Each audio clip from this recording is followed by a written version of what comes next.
Apa perbedaan antara syahwat dan hawa nafsu? Ya, sebenarnya syahwat ya dan hawa nafsu itu kurang lebih ya. Ya. Maknanya kurang lebih. Ya, syahwat dan nafsu. Ya, nafsu syahwat. Sebab syahwat itu sebenarnya bagian dari nafsu, keinginan.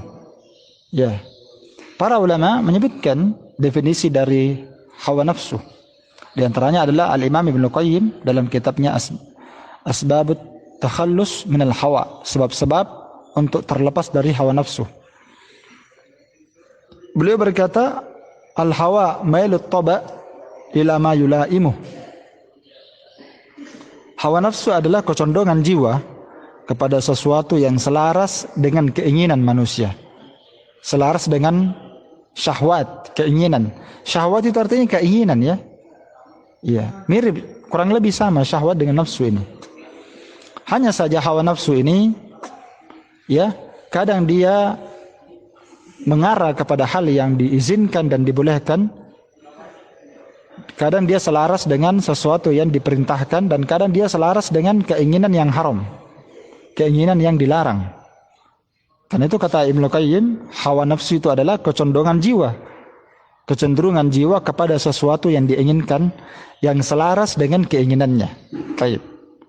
Al-Imam Ibnu Rajab dalam kitabnya Jami'ul Ulum wal Hikam jilid 2 halaman 399 beliau berkata, wa qad yutlaqul hawa bima'nal mahabbah wal mail mutlaqan.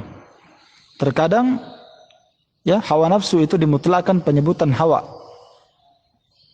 Ya, terkadang dimutlakkan penyebutan hawa dengan makna cinta.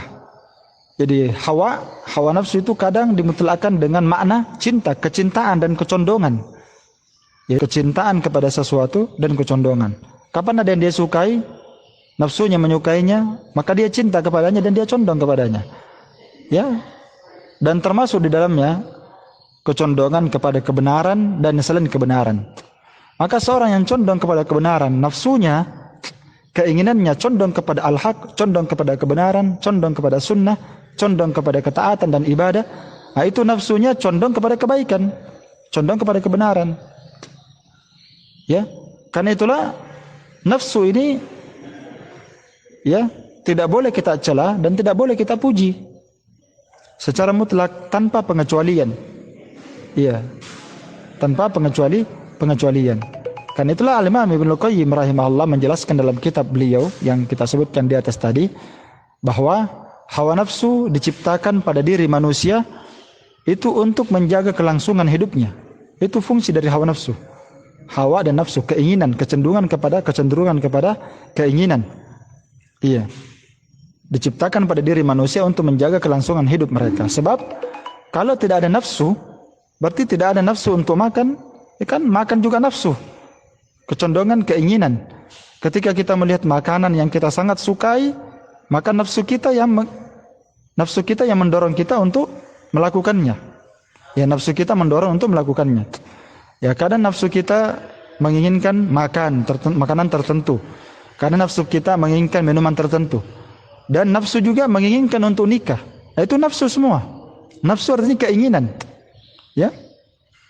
Kalau tidak ada semua ini, tidak ada nafsu untuk makan, tidak ada nafsu untuk minum, tidak ada nafsu untuk menikah, maka manusia kata beliau akan mati dan punah. Karena dia tidak makan, tidak minum dan tidak menikah. Maka hawa nafsu mendorong manusia untuk meraih perkara yang diinginkannya. Iya.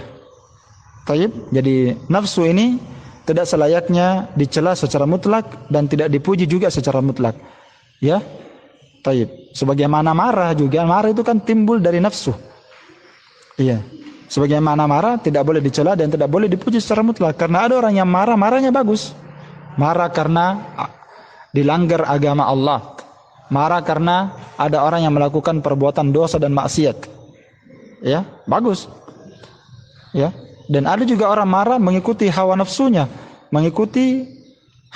semata-mata. Iya. Namun dalam Al-Qur'an nafsu itu disebutkan banyak celaan.